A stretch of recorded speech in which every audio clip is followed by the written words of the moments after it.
Bonjour, je suis Sylvia Debona, coach certifiée, esthéticienne holistique et formatrice. Dans ces podcasts, je m'adresse à vous, esthéticiennes passionnées et chefs d'entreprise qui souhaitez entreprendre avec plus de sens et vous épanouir dans un métier qui vous ressemble. À chaque épisode, je vous propose un moment d'inspiration, de réflexion. Je vous partage des outils concrets pour vous aider à rebondir, à entreprendre avec plus de sens, de sérénité et d'authenticité. Si vous appréciez ces podcasts, pensez à vous abonner et à partager. Je vous souhaite une belle écoute. Alors aujourd'hui, j'ai le plaisir d'accueillir Ophélie qui est ostéopathe. Bienvenue Ophélie. Bonjour Sylvia. Merci d'avoir accepté mon invitation. Eh ben de rien. Alors aujourd'hui, on va parler de l'impact du stress sur le corps et tout ce qui est justement somato-émotionnel. Un petit peu de comprendre ce que ça impacte, enfin le stress impacte notre corps et comment notre corps y répond. C'est un petit peu ça. Est-ce que Ophélie, tu peux nous expliquer un petit peu Oui. avec tes mots Alors du coup, le stress, bon, c'est la vie courante de tous les jours à l'heure actuelle. Donc le stress peut affecter énormément de parties du corps. Alors vous, dans votre métier d'esthéticienne, ça va être surtout retranscrit sur les muscles, donc tout ce qui est musculo-squelettique, avec des clients qui peuvent arriver avec des torticolis ou des lumbagos au niveau de douleurs du bas du dos. Après, ça peut impacter aussi énormément le ventre, comme on le dit si bien. Donc, le ventre est le deuxième cerveau du corps. Et après, vous pouvez aussi retrouver des zones du corps justement liées au somato-émotionnel. Donc, ça peut vous créer des douleurs sur des parties du corps qui peuvent être expliquées soit par des traumatismes émotionnels ou alors des rapports avec certaines personnes qui sont compliqués. Mm. Et oui, ce qu'on disait tout à l'heure, donc on peut partir du haut du corps vers le bas, comme ça Ouais. déjà pour structurer. Et donc tu disais aussi le côté gauche-droit, ça avait une relation aussi. Oui, alors du coup, donc, comme on l'a évoqué avec toi tout à l'heure, ça peut être le passé ou le présent, mais par exemple, vous pouvez avoir des gens qui se présentent avec des douleurs localisées sur l'épaule droite. Donc l'épaule droite, en général, c'est quelqu'un qui a un rapport compliqué avec un homme. Donc ça peut être un père, ça peut être un collègue, ça peut être un enfant. Pour tout ce qui est le côté gauche, du coup, c'est surtout le rapport avec une femme. Donc pareil, une maman avec une collègue, tout ce qui touche au côté féminin. Mm. Des douleurs au niveau des genoux, ça peut être lié à des changements de vie, donc qui peuvent être aussi en lien du coup avec le passé ou le présent. Donc des douleurs de genoux peuvent expliquer des tournants à prendre dans la vie. C'est super intéressant pour en parler à la cliente, mais aussi pour soi, hein, Oui. de comprendre ça aussi, c'est super intéressant. Et ensuite, si on part au niveau donc, du haut, donc si on part au niveau de la tête, en général, ça va être Au niveau du torticolis, des- ouais, donc plus des douleurs cervicales avec des zones de stress au niveau des trapèzes, hein, c'est surtout Mm. ici. Après, on peut avoir aussi des douleurs entre les omoplates, donc qui sont liées au fameux plexus solaire. Donc le plexus solaire, il est situé juste en dessous de l'estomac. Donc là, c'est vraiment le centre de l'émotionnel.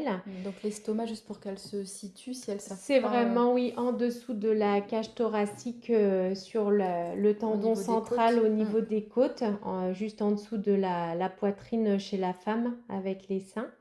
Donc là, c'est pareil, ça peut entraîner du coup de grosses douleurs au niveau de l'estomac, vu qu'il est situé juste en dessous de l'estomac. Donc quand on est très stressé, ça fait sécréter beaucoup plus d'acide au niveau de l'estomac et donc du coup après, ça peut entraîner des douleurs au niveau gastrique. Après, pour tout ce qui est le côté viscéral, donc comme on a évoqué tout à l'heure à l'oral, donc ça peut aussi travailler énormément sur le ventre, vu que le ventre, c'est le deuxième Deuxième cerveau. cerveau.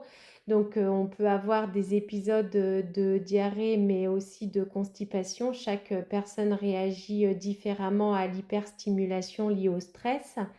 Après, on peut aussi retrouver des dysfonctionnements au niveau des organes internes, Mm. comme par exemple le foie et la vésicule biliaire, donc qui sont liés surtout à un sentiment de colère ou de haine. Après, les gens qui ont des peurs, ça peut aussi affecter énormément les reins. Oui, c'est ce que Donc, tu m'avais donné un petit exemple tout à l'heure. oui, C'est vrai qu'on n'y pense pas, si tu peux le, le redire. oui, l'exemple du coup de quand on joue à ce fameux cache-cache et qu'on attend impatiemment qu'on vienne nous trouver, donc la peur qu'on nous trouve, souvent nous déclenche une envie d'aller uriner et du coup c'est lié au mécanisme de médecine chinoise avec l'organe du rein. L'organe du rein. Ouais. Ah ouais. Et ensuite, au niveau du ventre, hein, moi c'est vrai que je transmets quand je fais la formation massage détoxinant du ventre cette formation est issue du massage Yin Sang du ventre et on dit donc que les organes effectivement ont lien avec les émotions et avec ce que la personne peut ressentir, ce qu'elle a peut-être pas exprimé, donc tout ce qui est justement somatique qui Oui. fait ça. Donc on a aussi les intestins et le côlon. Mm. Donc c'est ce que tu disais tout à l'heure, le fait soit de retenir et puis Ouais, bah d'être soit constipé ou d'avoir la diarrhée justement. c'est ça, ouais. Soit le stress donc fait une hyperstimulation sur les nerfs et donc du coup soit ça peut emmener donc l'hyperstimulation sur de la diarrhée ou alors vous avez d'autres personnes qui eux du coup vont avoir plutôt tendance à se crisper donc les intestins se rétractent et du coup ça finit par faire de la constipation donc on peut avoir vraiment les deux Les terrains, deux, hein. Il n'y a ouais. pas de préférence pour une ou pour l'autre. Ouais, tout dépend de. Ouais, Mm. ouais, ouais. Bah, c'est pour ça que le ventre, de toute façon, est hyper important dans tous les traitements, hein. Les massages du ventre, ça fait comme avec les pieds pour tout ce qui est la réflexologie plantaire. On dit toujours que tout le corps est répertorié sous les deux voûtes plantaires, hein, Mm, sous les deux pieds. ouais. Moi, tu vois, quand je fais un massage Chin Sang, voilà, on discute avec la cliente pour savoir qu'est-ce qu'elle ressent, qu'est-ce qu'elle aimerait ressentir. Et en général, quand c'est du stress, moi, je finis toujours par un massage de la tête Ouais. pour détendre les fascias, pour détendre déjà tout l'arrière de la tête et puis au niveau des trapèzes aussi. Mhm. Donc ça, qu'est-ce que tu en penses par rapport à... Bah, de toute façon, nous, en protocole, en ostéo, en général, on a beaucoup plus ce qu'on appelle des traitements en chaîne montante qu'en chaîne descendante, c'est-à-dire qu'on commence toujours par travailler des pieds et on remonte jusqu'à la tête. Et comme je te disais tout à l'heure, dans la tête, il y a tout le système liquidien qui fait donc des boucles en circuit dans tout le corps, tout comme le système vasculaire avec les veines et les artères. Et donc, du coup, c'est hyper important de relancer le corps via le crâne avec la circulation des liquides. Et ensuite, en haut, au niveau du vertex, juste au-dessus de la tête, le point culminant justement au niveau du crâne est un point très important. Et du coup, même juste faire des petites pressions en haut sur le vertex peuvent déjà détendre les gens D'accord. pour redescendre le stress. Ouais. Ça, c'est un point en acupuncture qui est très important justement pour rééquilibrer tous les méridiens au niveau du vertex.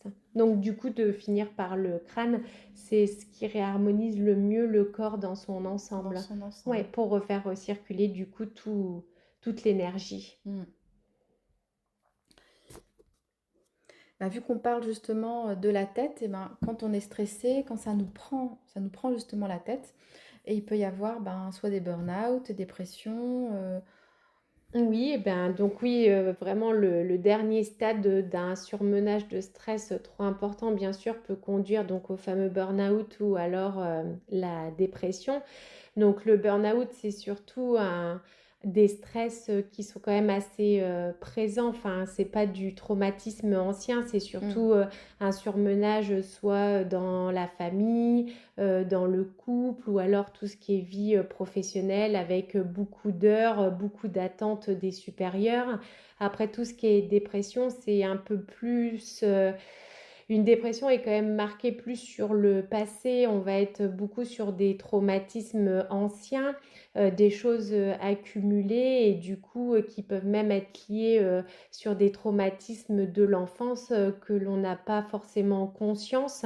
Donc l'inconscient, lui, que l'on a au niveau, de notre corps, c'est lui qui garde en mémoire la totalité de nos Mmh. informations. Quand on est avec un livre et des pages blanches et donc cette histoire, c'est chaque, personne a une histoire, différente et souvent on a des personnes vers l'âge de 40-50 ans qui déclarent des dépressions inexpliquées et au final, c'est pas forcément le stress, ponctuellement à cet âge-là, mais c'est souvent des traumatismes liés à de l'enfance.